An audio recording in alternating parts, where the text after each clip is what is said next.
Well, hello, my fine friends. Welcome back to Destination Discourse. I'm your host, Stuart Butler, and I'm joined today with Adam Stoker. And I've got to tell you, Adam Stoker, I've come to regard you as someone I met. You know what? That may be the nicest thing you've ever said to me, and I do want you to know I have a Mhm. surprise for you today. I'm not going to share with you what or when, but I have a surprise for you today, Oh, Stuart. oh, can I guess? Nope, I, nope. I think I know what it might be. Well, you know what? Just wait for it. Are Hold we, your are we, are horses. we gonna, is it, are we gonna hear something soon? Is that what you're saying? I don't know. Maybe. You're I don't shrugging. know. Could Okay. be. Well, we haven't pre-planned this. This is gonna be, oh, I'm actually, I'm on tenterhooks to do a throwback to a previous episode. Not Um, tender hooks. They are, no, or not tender hooks. tenterhooks. They're tenter hooks. Yeah. Tenterhooks. That's right. Yep. So, um, well, Adam, how you been, man? We haven't I've been recorded in a good. while. Yeah, Yeah. it's been a couple weeks, and I feel at peace. Hmm. It's been great. Good. I like peace. You know, talking of peace, talking about Zen, there's a gentleman joining us today that I've never seen him rattled. Like Yep. he's always like in control. He's always calm, collected, thoughtful, just really good mind. One of my favorite brains in the industry. He's really just wealth of knowledge, and he's one of the few DMO folks that's also been an elected official. So welcome back to the show, Jason Holic. How are you, sir? That was a lovely introduction. I'm doing well. Yeah. Yeah, you don't see me off my even keel because that's just when I turn off the camera and the microphone. So It's a, this is carefully game face. controlled and curated image. Well, Yeah. Jason, it's very clear that Stuart regards you as more than someone he's met, which I think is really great. That Yeah. is that is good. Yeah. Man, Yeah. I feels mean, feels that's nice. generous. I mean, I do regard you, Adam. So that I mean, that's something for sure. Jason, tell us about out of the workplace, Jason. Are you as calm and cool and collected outside of the workplace as well? I feel like for some reason just popped into my mind with the movie The Mask, Jim Carrey, The Mask. Like I Yeah, feel like that's I feel like I've got to put on.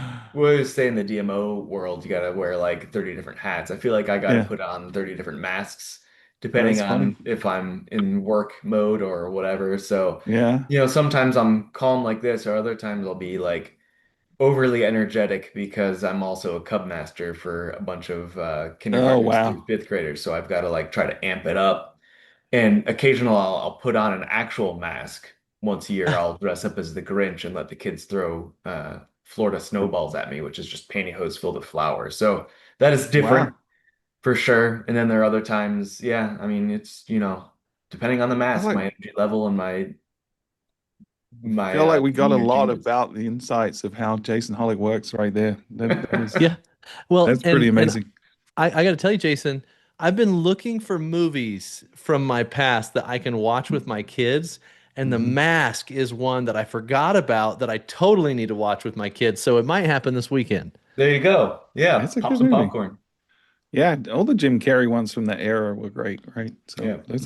that's really cool. Well, I guess before we get into the topic that you brought us today, Jason, this might be a treat for you and me. It is time, maybe for the first time, for a new jingle, is if I'm guessing right. It's time for Stu's News. Here we go. Every week, check the vibe out. Stu's News coming with shout out from the UK where the tea's hot. Lightsabers out, plot twist. What's the new plot? Comic relief with touch of class from the galaxy far yonder. We blast, hiding the spoilers, but never the fun. With a wink and a grin, we're never Hold done. on, wait for it. It's Stu's News, the stories are true. Stu's News, may the What force in be with you. I think my favorite line is where the tea is hot. That's good. yeah. What was that voice? Like, it's just a generic Well, voice. so the prompt was I wanted a British rapper. Okay. You got something. And I don't have enough experience to know how accurate that was. Wow. Um, I literally might be speechless for the first time ever on this show. That's exactly what I was going for, so that's perfect. So in your mind, is this gonna stay? No, this was meant to illustrate how wonderful the original jingle actually is. So you deliberately tanked it. I get it. Well, the Yep. Desties will weigh in, I'm sure. I'd love to hear their opinions. So drop a comment in the episode and tell us, what do you think of that monstrosity? It was interesting. I do like the fact that you pulled in Star Wars, the May the Force be with you. You got lightsabers in there. Like I can appreciate that. That was good. Yeah. Good effort. Can I tell you something? And this actually is valuable for anybody that's trying to create music with AI. Udio no longer allows people to download the music they create. So I had to go in the platform to play this, and I had just upgraded my account to make some edits to this one. And I got an alert when I tried to download it saying, hey, because we're preparing for the future of music, we're no longer allowing downloads. We'll let you know if that changes. And it did say that they're going to start allowing you to create music with some of the artists that you know. And Oh, so I well. think they may be gearing up to let you use their likeness or something like that. But I immediately canceled my account and got a refund because it's like, if I can't download the music I create, what's the value that you're providing as a Yeah. platform? And so, yeah, just a heads Yeah, up for that's anybody tough. trying to create music. There's a Hmm. workaround for that that I think a lot of folks in our generation would be familiar with, and Mm-hmm. you just use that little 3.5 millimeter jack Mm-hmm. on one Mm-hmm. end, plug it So in as a microphone I on the would other. I wouldn't No. recommend people do that for fear of any kind of litigation, but it is Right, an right. option for Yeah. folks if they so choose. Um, well, great. Well, Stu's news today is a little different. We're actually going to do a little housekeeping, Adam. Yeah. If you want to sort of bring that up, we got a nice review on Apple Podcasts, and we got comment here about one of our episodes. So let's do the review Well, first, if you don't mind. you know what? But before I read those, you were Yeah. telling me we've kind of hit a milestone in January of 2026. That's pretty cool. Do you mind sharing that before we get to the review? Yeah, I mean, I think we talked on a previous episode that December was our number one download uh, month so far, and I got to tell you, Adam, people definitely prefer listening to us than watching us for sure. Like the audio downloads are significantly higher, A orders of lot. magnitude higher than YouTube. But already in January, and what are we doing right now? It's like January 23rd, 23rd. 26th, 23rd. What are we? I don't even know when we are. 23rd. It's Tuesday. We've already broken December's number, and we're only two-thirds of the way through the month, you know. So I did hope that that New Year's resolution, you know, a lot of people, we tend to see podcasts pick up in January because people kick in with their New Year's resolutions. But man, something's happened in the last few weeks that we're seeing. Like I was looking at a 30-day running total. So the most recent 30 days is 48% above the previous 30 days. It's Wow. crazy. Yeah. Wow. That's Like who really sees awesome. 38% growth in 1 month? So that's a big shout out and a thank you to the Desties out there. They're actually listening finally. They're leaving reviews finally. I'm going to give you a little lecture. Uncle Stewie is going to give you guys a little lecture. We would like more reviews. We would like more shares. But most importantly, tell your team to listen to this show. It's where they're going to get the best and the brightest minds, and Adam and Stuart talking about some of the coolest things that is going on in this industry. And I really feel like 2026 is a pivotal year for DMOs. There's a lot of Yeah. changing. The sands are shifting, and so we got to stay educated and up to date. And the gift you just gave me of Uncle Stewie, I just want you to Yeah, know I appreciate it, and I will use it effectively. we're good. That's what my nieces call me, Uncle Stewie. It was very cute when they Nice. were younger and they couldn't quite say the stir. They would call me Uncle Tui. So feel free to use that as well. Yeah. I grew up on Family Guy, so I can just picture Stewie, Stewie, yeah. the little baby. But anyway, okay, I, let's get to I'm the almost as offensive and obnoxious as Stewie from Family Guy, for sure. neck and neck. All right. So I'll read a couple of these. So the first one is a couple of weeks ago, we got a 5-star review that says Stuart and Adam are not only fun to listen to, but they offer up valuable insights and ideas. Every podcast sparks an aha moment and provides inspiration. They have fantastic guests and do a great job keeping us updated on trends in our industry. Make this a mandatory listen for your team. That's pretty Yeah. high praise. Thank you to Travel Guru for that one. Yeah, I really like that. That was an Apple Is that was an I think Apple review? I I think think that it's was. Apple. Okay. And I like when they say aha moments. Like in my mind, it means that you've got to start singing aha songs. But I don't know. Is that Okay. what they meant when they said aha moments? It must be. It's got to be. Yeah. Like Take Um, on Me or something like that. Was that aha? I feel like it was.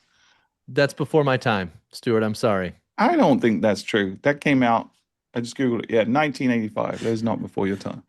I was two, Stuart. I was two. Pish posh. It was around longer than that. Okay. Let's go to in Spotify, a very frequent listener and Desty, Nate Graysock, said, such a great episode. And this is, by the way, episode 56. Is this the beginning of the end? What was the rest of that title? Do you remember that, Stuart, off the top of your head? I think that was Jeanette's episode, right? It was this Yeah. is the beginning of the end for DMOs. Yeah, I think you're right. So Nate says, such a great episode. Thinking about how we approach destination marketing. Completely agree with Stuart. Similar to how Adam talks about owning your media, we should own the travel decision making cycle and the decision making tree within that cycle. Whether it's someone making a travel decision from a website or through an AI bot, we should try to own how travelers book trips. If we own the decision making cycle, we can also preserve the destination story. Hashtag destination. With a Destin. Y, How mind I you. was going to say, how do you spell With it? a All Y. right.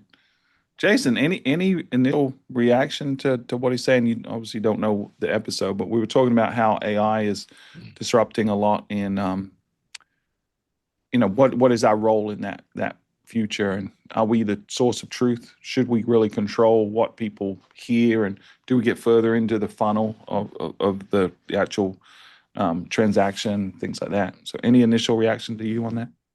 Yeah, From I don't know if this is going to add much insight to it, but what immediately came to my mind is the California Gold Rush. And where I'm going with this is like a very small percentage of the people that went out west for the California Gold Rush actually found gold and became rich.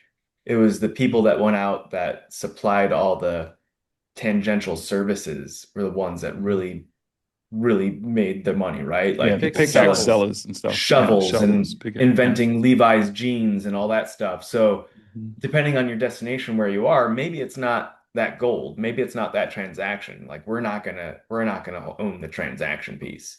We're not Mhm. digging the gold, but maybe we can add value along the way for the traveler. Maybe we can be Mhm. the ones inventing the jeans or sell them the shovels or whatever else they need, bottles of water, whatever it is. I don't know. But maybe that's where we fit and we kind of Yeah. think about that added value. Adam, you have a take on it? I've been struggling with this lately, actually, and I'm really glad Nate left this comment because the question is how much of the decision making cycle can you own if you don't own the transaction? And so Hmm. if I do feel like this is a potential dead end road that we can spend millions and millions and millions of dollars chasing only to find that true ownership of the decision making action and cycle past a certain point isn't possible. And all of that money that we are spending chasing that ownership could have been better spent on inspirational content, messaging, distribution of content. And I'm a little nervous about chasing that rabbit hole. And to what point do we decide whether or not, like, who are we as a DMO? Are we actually in charge of the transaction or are we in charge of inspiration? And if we're in charge of inspiration, let's not waste millions of dollars trying to get to the control of a transaction that we never will be able to control. So we just kicked off our new cycle. January we just had our first board meeting, and this is our first board meeting for Visit Myrtle Beach as a standalone entity from the chamber. We're still affiliated. We're still part of the same 501c6, but we've bifurcated the chamber and the Visit Myrtle Beach, and that's where when I went from CMO to president. And so this is the first time we've actually had a standalone DMO advisory board meeting, and it was really interesting because one of the conversations that we put on the agenda was what is our role, as a DMO, what is our role? And I think it's fair to say historically we've been viewed, and I say we as Visit Myrtle Beach, but I think this extends to a lot of other DMOs, as the marketing team, right? And I'd extend that to sales and stuff, but it's all sort of the fuel that powers the hospitality industry, right? We're putting the fuel into the engine of the hospitality industry, right? That's sort of what I think a lot of folks have seen us. We then went to this sort of place where a lot of people over the last several years have said, well, we're the DMMO or the DO or the DSO or the D, and at the beginning of that conversation, I was kind of against it. I felt like that wasn't our role. I felt like it would tread on toes. But the more time I've spent in our community and talking to others, I think there are gaps in every community around tourism, and that is that this is a new analogy that we just sort of came up with in this meeting and haven't really stress tested. So I'd like to see your reaction. But no one's the mechanic for that engine, right? If we're the fuel for the engine, right, who's the mechanic, right? Because the engine exists, and that's the amalgamation of all your hospitality partners in your resources and things like that. But who's in there sort of giving it an oil change? Who's in there saying, oh, we need to replace these parts, or we need to add this turbo boost, or we need to do stuff? So the economic development considerations there, the customer experience thing, public safety would be a part of that. So one of the things I've posed to my board, and we're going to question them on, we're actually going to send out a survey to stress test this, is what KPIs actually matter to you guys into our community, and what is our role? And I think it's sort of three. I think it is that demand generation, the fuel side. I equally think it's the increasingly the experience. And we're actually, the topic that Jason brought to us today is going to touch on the experience. But then I also think it's destination impact. Like, what is the actual impact of tourism, and how do we communicate that to the stakeholders to avoid anti-tourism and stuff like that? So those are the three pillars I'm thinking about it, but I'm really thinking about it through this metaphor of, I've talked before in the show about the operating system, and I don't think that's right, but maybe the mechanic is a truer version of that. So I don't know. Any initial reaction, Jason, on that?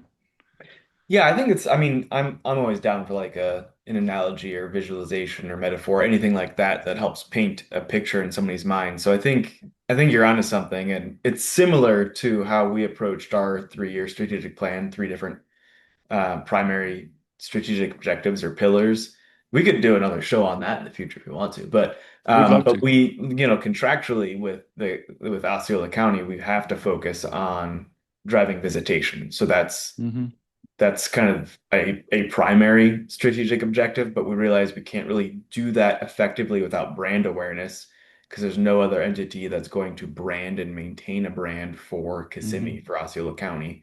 And then Mm-hmm. third, similar to your mechanic analogy, is stewardship. And it's Mm-hmm. up to us, because we're the only ones that can really brand the destination. It's up to us to help maintain that brand and either join tables that exist that can impact economic development or visitor experience, or create those tables and invite others to it. So Mm-hmm. I think you're onto something with that. And that's how it seems to be working well for us in Osceola County. And it could be something that works well for you, or like we always say, every destination is a little bit different.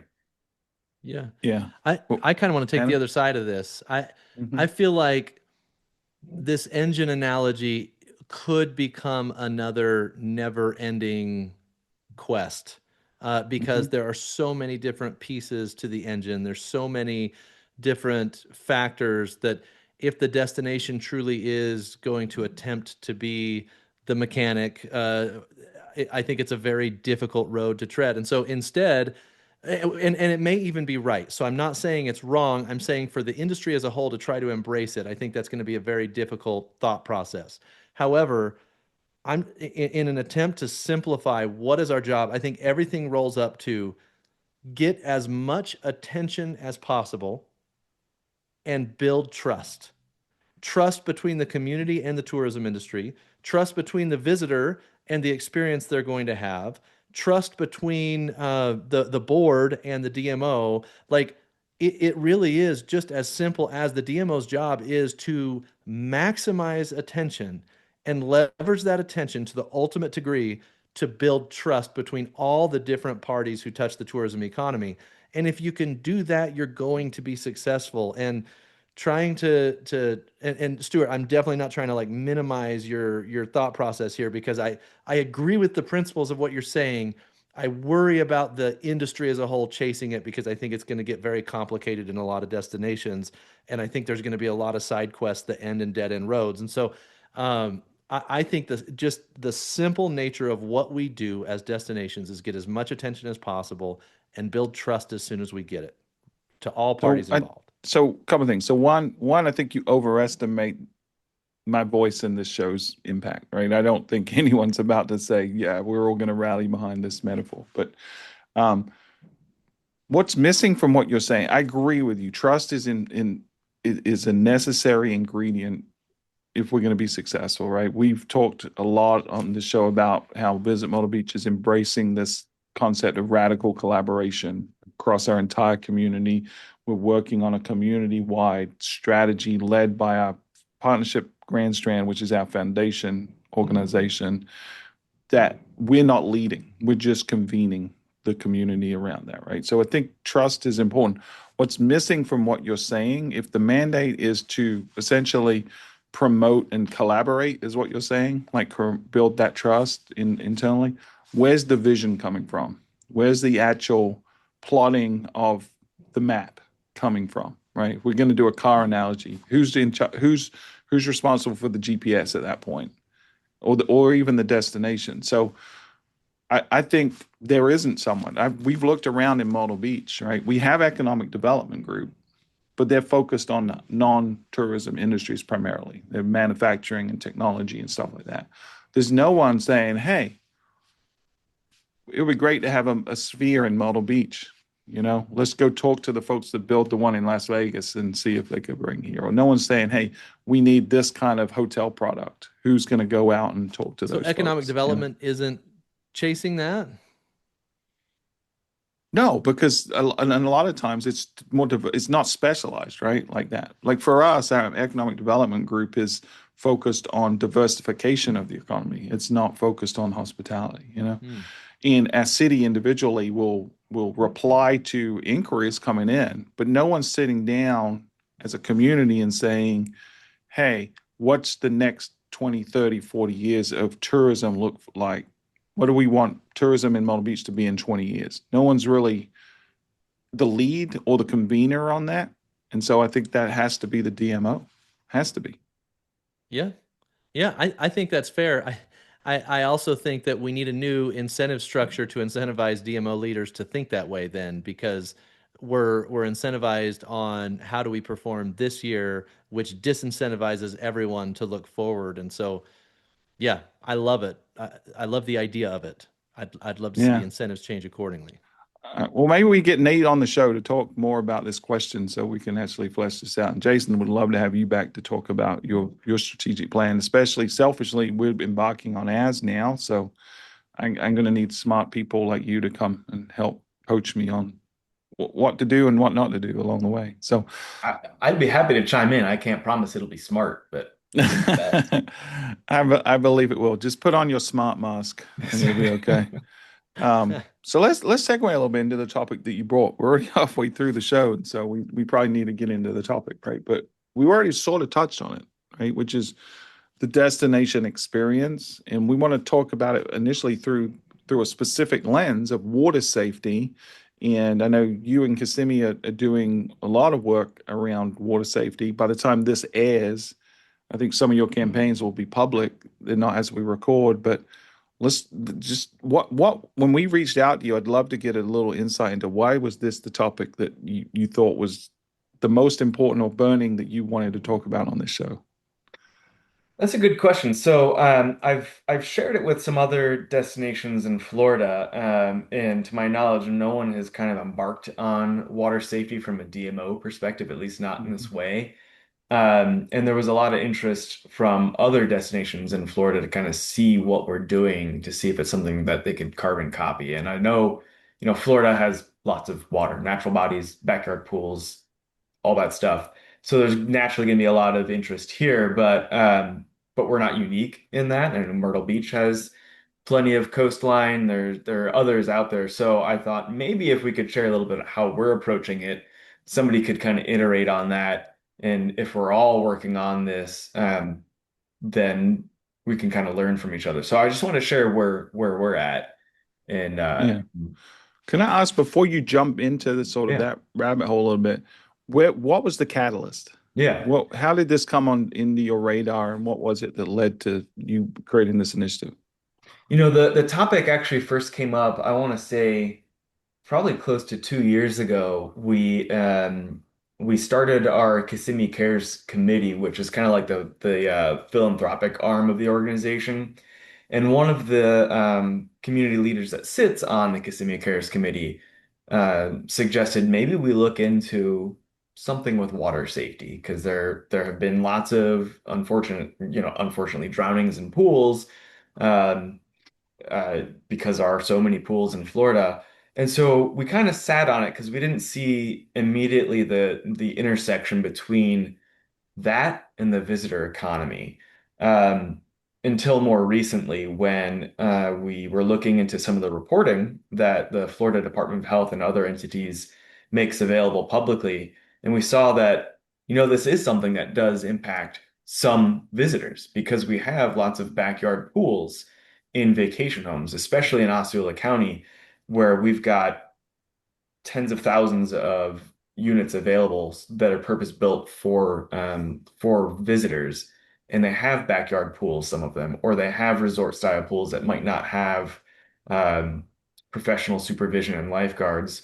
So when we saw that connection, we knew we had to jump on it because if someone has a negative experience, an unsafe experience in the water, it can impact not only their experience, potentially some lives, um, and have a ripple effect that we want to prevent painting the destination as somehow unsafe for family vacation. That's our bread Yeah, and butter. because So, certainly media covers it, right? Whenever there's an correct. unfortunate incident, it's going to Yeah. be in the news. So for So sure. instead of allowing that to happen and have those negative consequences, Mhm. we rallied together and came up with what we hope is going to be an effective solution. Yeah, and obviously the saving of lives is the number one, two, three, four, five priority, right? But Yeah, there are also other areas of it. I mean, we already touched on the public perception through media. There's yeah, also rising insurance costs and through liability and stuff like that, right? So I absolutely. think there's no question that improving water safety is important, right? So where was the point that you guys decided, okay, this is something we're going to take on? And did you do it alone or did you bring in other partners to do it? We had to kind of convene our own task force. So Mm, there is a national framework for water safety. There are mhm. statewide frameworks for almost every state for water safety. And then in the Yeah. state of Florida, there are regional task force, and almost every county has their own task force as well. Okay. Osceola County did not have a task force. And so Mm, knowing that and knowing that in our strategic plan, stewardship is one of our strategic objectives, and this kind of presented itself as an opportunity for us to test the waters in convening groups and it's a good advancing pun. stewardship. We jumped at it and we set the table and brought those stakeholders physically into our office, the Department of Health, the local Osceola County Fire Rescue EMS, the sheriff's office. I Hmm. think we had the school district in there. We had a couple of vacation home partners. We even had a hotel partner that wanted to share their insights on it. Hmm. Um, we had a water park. We had all sorts of interested parties that knew there was something we needed to do to address this before it became a crisis. And what was the board involvement? Did you share this with the board? Did you have to get buy-in from them? We let the board know we were working on it, but no, we didn't have to get buy-in from them. Yeah. We're fortunate in that regard that we're a staff-driven organization, so Mhm. we've been given a lot of flexibility by the board to pursue opportunities like this. Yeah. And create those tables when we need to bring in stakeholders and elevate the credibility. And how do you determine what's the appropriate? And I promise to the Desties listening, we will get into what the campaign is. I'm curious about a few of the mechanical things, but Yeah. how do you determine that the appropriate amount of resources to allocate to this? Like both labor capital, like Yeah. people's time and money. Um, that's a tricky question. I don't think there's any like real calculation can follow. You're talking about potentially saving lives here. So Yeah, is there really a limit to it? I don't know. yeah. For us, it was first we had to decide, we had to bring these people together, these stakeholders together in our task force and see what a potential solution would be Hmm. the subject matter experts would jump on and participate in and lend their expertise, that our industry would participate in, and that we could um, potentially finance through our tourist development tax or our occupancy tax because we have very limited allowable uses for that. And so if we're Yeah. going to put money behind it, using those public funds, we had to make sure it met those requirements. And if not, do we have enough of our non-public funds that we could supplement it with? Hmm. Do you guys right now, each DMO is different. Do the tax revenues that are restricted, do they pay for team salaries right now, or do they not? Are you using private They do, dollars for yeah. that? Okay, got it. So you got that consideration, right? How much of Jason or team members' time that is being paid for by taxpayers is appropriate, plus if there's actual hard costs or marketing, advertising costs. So how did you navigate that? Did you talk to legislatures or the the county or the city that's funding you? How did you sort of navigate? Does this qualify or not? Um, just through our own internal experience with it. I mean, Yeah, it's pretty clear. It's not murky, the language yeah. in the Florida statutes. So if we are promoting and marketing the destination, then Hmm. it's an allowable use. So the hard Right. part was how do we come up with a solution that everyone can jump in on Yeah. that satisfies that marketing and You're promotion full of aspect. puns today. Testing the Yeah. water, jump in on. I love it. Let's see if we can get more puns in there. Um, okay, so let's talk about the actual Yeah. campaign. So Can how did I this manifest?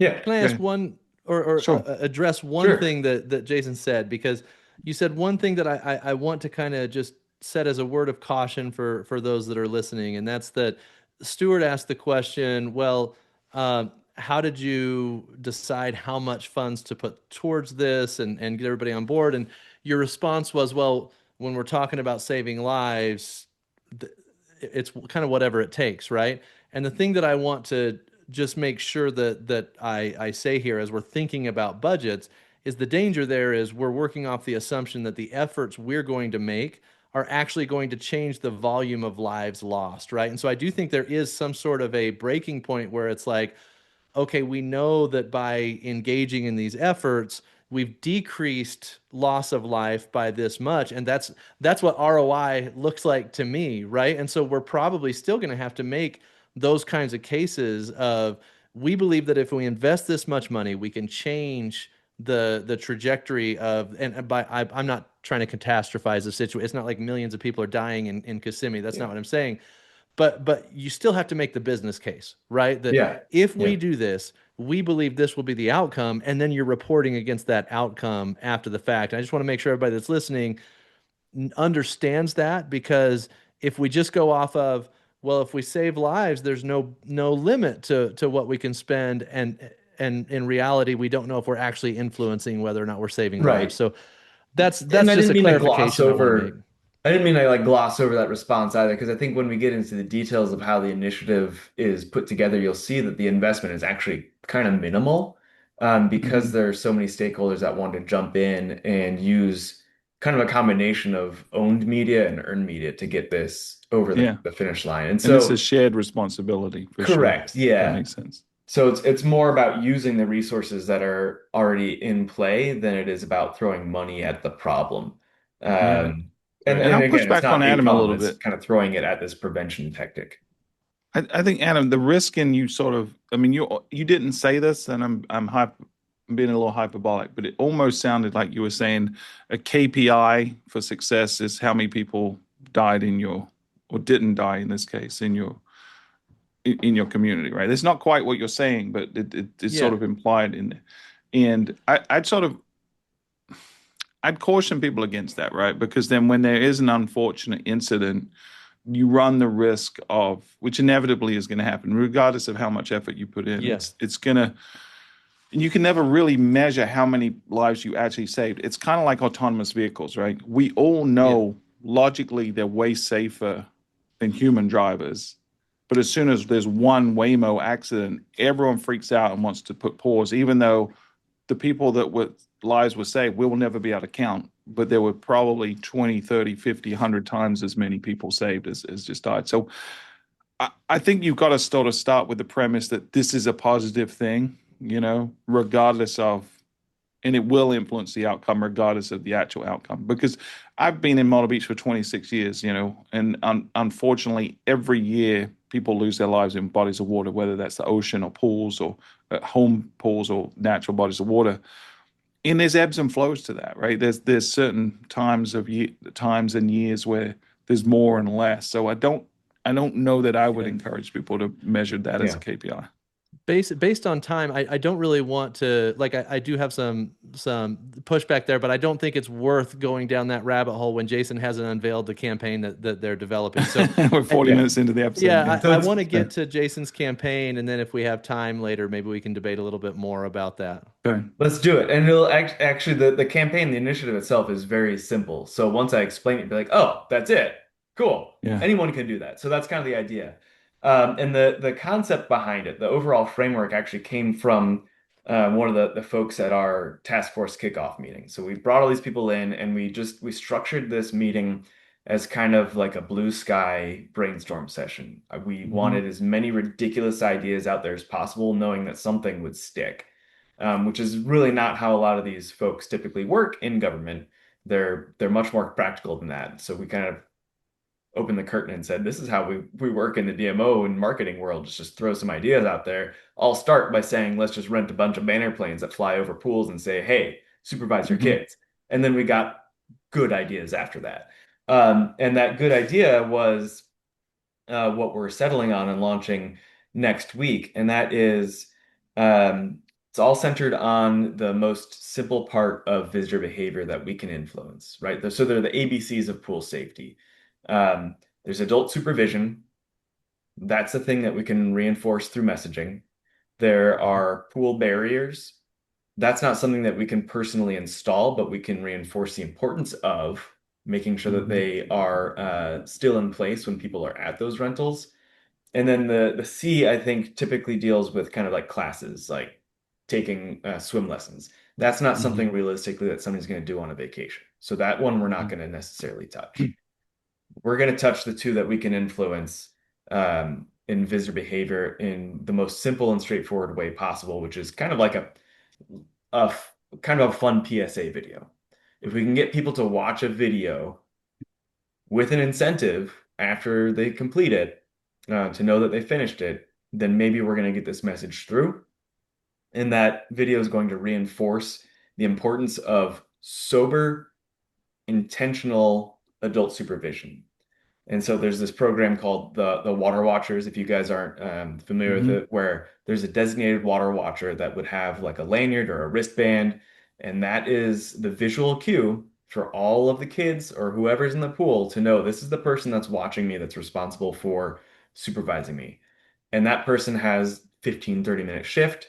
Then they designate somebody to take the job after them. That person doesn't look at their phone. They don't consume alcohol. They don't do any of these things that could distract from their job, which is watching the pool to make sure everybody's safe and following whatever established rules there are. So that's reinforced in the video. Then we also talk about pool barriers. So we're fortunate in Osceola County that our vacation rentals are typically in like designated resort style areas. They're purpose built for this. So you're going to find vacation rentals, if they have a backyard pool, they've got window and door sensors that make super loud, annoying alarm sounds if they're not accessed properly. And so we are reinforcing that people should not tape those over or disable them or anything like that. They might be annoying, but that annoying alarm is there to help save lives so that you know if somebody's sneaking back in the pool when they shouldn't be. And that any of the pool barriers, those fences, they gotta be put back in place because a fence that's down or open isn't really a fence anymore. It's just a thing you gotta walk around, right? So Hmm. that's really the essence of the video. Very short, very simple, reinforces those rules. And then at the end of the video, which will live on our landing page, the visitor can enter their email address and they get exclusive offers from area attractions and restaurants they wouldn't get anywhere else. These offers, we've worked with our partners, are only for this program. That's a great And incentive. so to That's get good. people to this landing page, we're not using advertising Hmm. because then we'd be advertising to people in our destination, and that's not our job. Our job is to spread, in this case, to spread the economic impact of the visitation. That's why we're soliciting those deals from our partners. But in order to kind of spread the word about this program, we're working with our vacation rental management partners to Hmm. include campaign promotions in their pre-arrival messaging, text messages, emails to guests before they actually get to the destination. So here's all the That's great. information you need about, your arrival. By the way, to make sure you have positive memories that last a lifetime, check out this water safety video and get exclusive offers that you can't get anywhere else. And that's it. Did you get, That's the did you get, initiative in a nutshell. it's great. And congrats to you guys for pulling this off. It's awesome. Did you get any pushback from the hotels or the accommodation partners of pushing that out in pre-arrival messaging? And the reason I ask is we've had some conversations where we have done that with a lot of partners, but some partners came back and said, I don't want to put anything negative or anything that would detract people from wanting to come, and they could see that this kind of messaging could be Yeah. disincentivizing a trip. So I don't know if you had that experience or not. It was a vocal minority, but we did have it. Yeah.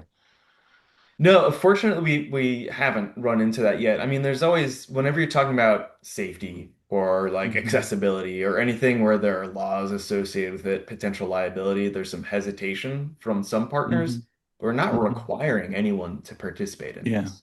We're good, great. creating this program, this foundation for people to kind of build off of.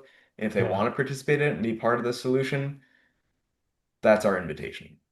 It's great. I love that you're doing this. We started as last year, and I'll tell you how we started. It was sort of we talked about water safety, but we didn't really feel it was our role to take the lead on it, and maybe that was not right. I applaud you guys for taking the lead, but our local YMCA, one of the senior VPs was on our board. Her name's Hatton Gravely, and she came to me one day with an idea because water safety is one of the core pillars of the YMCA. And so she said, I really want to make a big splash about water safety, and it both for visitors but also for residents here. And so they took on a lot of the responsibility of they're actually doing free swim lessons for locals and a ton of stuff. But they wanted to really make us a big splash. And so we brainstormed with our marketing team and we did two things that I'm happy for you to steal and share with your team and do because I think the more every DMO is doing this, the better for everyone. But we wanted something iconic, and we did the same blue ocean kind of moonshot brainstorm. In Hatton actually came up with the idea of the world's largest rubber duck. We wanted something that was an affinity with water, and so what's more iconic than a rubber duck? And so there's actually a company you can rent the world's largest rubber duck. It's like 3 stories high. It's huge.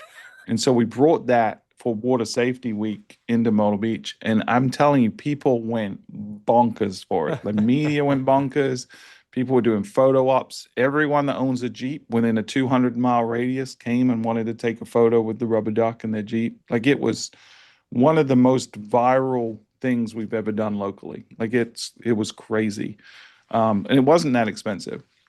Unfortunately, we had some pretty strong wind the weekend it was here, and it got a tear in it, and so we had to shorten the length it was here. But people were mad that it wasn't here. That it wasn't here the whole weekend. Like that's how much they loved it. So that was fun. And then the That's other cool. piece we did was we have a local content creator here who targets. He's a child content creator.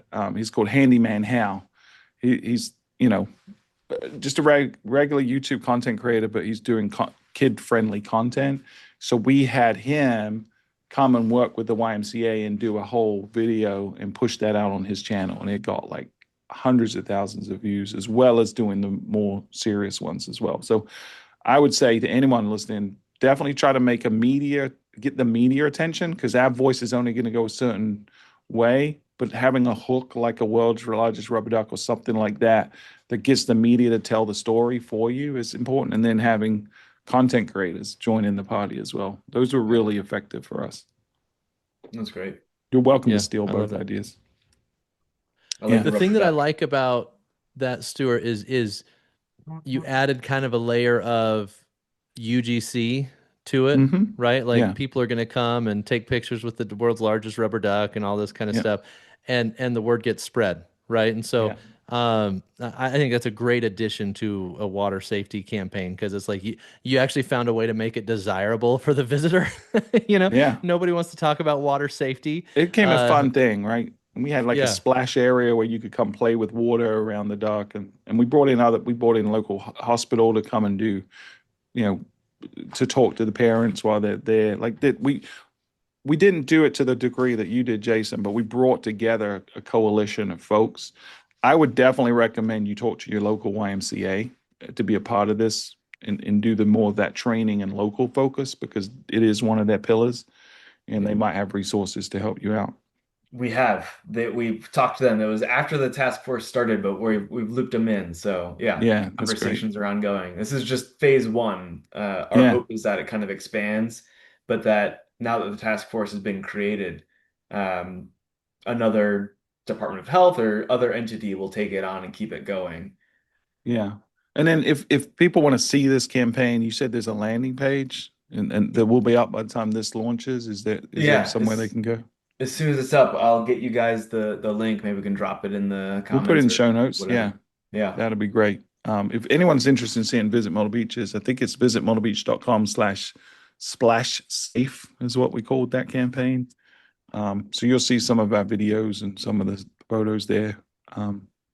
But I love this, Jason. I think we need to be doing more of this sort of destination experience stewardship. I think public safety is certainly part of that. I think DMOs should probably be working hand in hand with their police department, fire department, rescue squads, and any first responders, to make sure that everyone that comes here is having a positive experience, and we're mitigating the potential for negative experiences. I Yeah. think that's part of our mandate. Yeah, Well, and if I mean, there's there's so oh, go much ahead, else Jason. we can do. Like our the Osceola Chamber has just a ton of coalitions of businesses Mhm. centered around either geographic areas or certain topics, and one of them is the Tourism Safety Coalition. So we've got all sorts of attractions and hotels that sit on this, but they've got the sheriff's office that comes in, and we go and Yeah, we attend and we share insights and all that too. So there's this open exchange of information, and it could be as simple as that, just being aware yeah. as an organization of what's going on and lending Hmm. insights so that partners or members can help communicate safe behaviors like keeping valuables out of your vehicle and all that. So yeah, I think there's a Yeah. ton we can do. Yeah, and I think that's an important point, right? Which is sometimes we don't have to be the leader, or we don't have to take the burden on, right? And this is what you've done with the border safety and some of that other stuff is but what we should be doing is, as stewards, we should be looking at the community and saying, where are the gaps? Like, it does, if a visitor safety committee doesn't exist, then maybe we're the ones that create the table for people to come join, right? We're the convener in that case. But I think we can get a lot more done the more we bring people to the different tables throughout the community, and the more we actually take a back seat, but ensure that it doesn't piddle out, right? That it doesn't just sort of stall out and stop getting done. And the other piece that I think we have to do, committees have a tendency to just become social groups, right? Over time, and lose purpose, and they sort of meet and share, but there's no action. And so I think our other role, what DMOs do really well, is how do we define North Star? How do we define objectives? How do we ensure that we're working towards accomplishing actual goals? So I think that's sometimes our role too, is to sort of steer the committees and convene, but not necessarily lead and not necessarily own those committees. Just make sure they exist. Yeah, I think my contribution here is like I'm not as in the weeds, obviously, with the different departments and things like that as you guys are and having to solve some of these problems.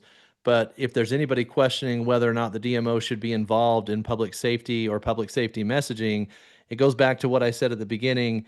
If my hypothesis that your job is to build trust once you get the attention, this absolute, if somebody doesn't believe they're going to be safe in your destination, you do not have their trust and you're very unlikely to get the visit. And so I think whether it comes to crime, whether it comes to public safety in the form of water safety, like you mentioned, it's critical that the destination be in that conversation and leverage their influence to build trust in some way, shape, or form. Sounds like both of you have done a great job with that. And I think every destination definitely needs to be considering that. Great. Jason, man, this is good. This is such a different topic for this platform, but I love it. I love the diversity of topics that we're trying to get on this show. So, are there any sort of final thoughts or words of advice that you have for folks that maybe were inspired by this today and are thinking about doing some kind of water safety initiative? Yeah, I don't know if I have any words of wisdom, but I think the thing that seems to work well for me is when there is some kind of challenge or something that seems outside of the realm of possibility to just start talking to people about it, because chances are it's on their mind also, just like this water safety. I had no idea how many different organizations this was top of mind for them and how willing and eager they were to participate. They just didn't know where to go or where to start. And Hmm. so creating that opportunity for them, even if we didn't wind up being kind of the champions behind an initiative, maybe somebody else could have just by Yeah. having that opportunity to connect. Yeah, I couldn't agree more. I think one of the cheat codes for life that I've discovered along the way, and I use it often, is if you think something should exist but doesn't, just start talking about it is the best way to get it to come into existence. Like Absolutely. it Yep. just you can whisper things into existence. Like, Yeah, but if you don't talk about it, it's not going to happen. So just it's start true. making fetch happen, whatever it is. You can just start talking, and then you. Make fetch My happen, you favorite said. thing in the world is when you plant a seed with someone, an idea, and say, "Hey, it would be cool if this was the thing, or we Yep. should do this." And then, like weeks later, someone comes back to you and pitches you that idea because it's gone through that sort of telephone, and other people have heard it, and you're like, "There's a phenomenal idea. Let's do that. That sounds Why didn't great." I It's think of also a that? great way for Stuart to take credit for a lot of the ideas that happen in and around his place. That's funny. I actually like to not take credit. Like I believe that um, when we try to take credit is when competition happens and when things stall out. I think we all get a lot more done. Like I might secretly inside say that was my idea, but I don't necessarily care or want other folks to know that because Yeah. the more other people are taking the credit, the more likely they're going to stay engaged. A DMO should be the most humble, non-ego driven organization in the community. We can all do that. If we can get out of taking the game of taking credit, we'll get a lot more done, Yep. I believe. That goes back to Adam, the any final trust thoughts thing for I think you? that Adam was talking about, right? People can Yes, it trust their does. ideas 100%. with us. Stuff will get done. We won't try to steal the credit. That's right. Yep. Yep. Yeah, I Yeah. mean, look, I don't want to take a victory lap there, but I think you're right, Jason. See, you're giving Jason credit for your stuff. You just did it. Perfect There you example go. right there. Adam, any final thoughts from you before we sign off? No, this was great, Jason. I love that you're getting involved in that. I think it's a great kind of reminder for everybody that like destination promotion, just like in and of itself, is not just a standalone, right? Like there's so much more to do than just that. And I think public safety is a great example of how destinations can get involved, especially with the campaign that you outlined today. Yeah, Yeah. thanks. I mean, I'm thinking of something else we started talking about where I always learned that marketing is a management function. So it doesn't matter if you call yourself a DMO, DMMO, DO, whatever. Like if you're marketing, if you're doing marketing right, you are taking an active role in management. And so this is just one example of something a DMO could do. But I Mhm. appreciate the time that you guys gave to me to talk about it, and hopefully like I said before, hopefully some other destination takes this and turns it into something even greater. Yeah, Love for it. sure. Yeah. Love it, Jason. And you're welcome back anytime. Would love to have you come back and talk about strategic planning and things like that. I think that Let's would be do it. helpful for a lot of DMOs. Well, Jason, if they want to find you, learn more about this campaign or Jason's many masks, where can they do that? You can send me an email, jholic@experiencekissimmee.com. That's JHOLIC at experiencekissimmee.com. I'm not going to spell that one though. Adam, what about you, sir? Adam at thebrandrevolt.com. You can find me on LinkedIn or, of course, on Tourism IQ. And maybe one day they can come to regard you as someone they met as well. That they can That's dream. my hope. That's my Yeah. hope. I'm dreaming big, but that is my dream. Cool. Well, you can reach me at stuart.butler@visitmyrtlebeach.com or on LinkedIn. And then please, like Nate did, like our reviewer did, please leave reviews and comments. We read the reviews in Apple Podcasts. Seems like, Adam, most of the people listening are listening on Apple Podcasts.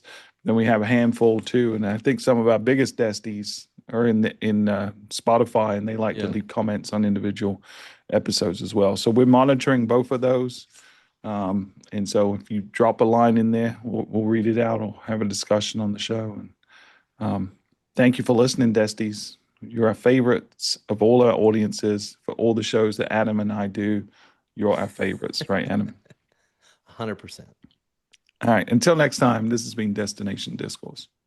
Thanks, everybody.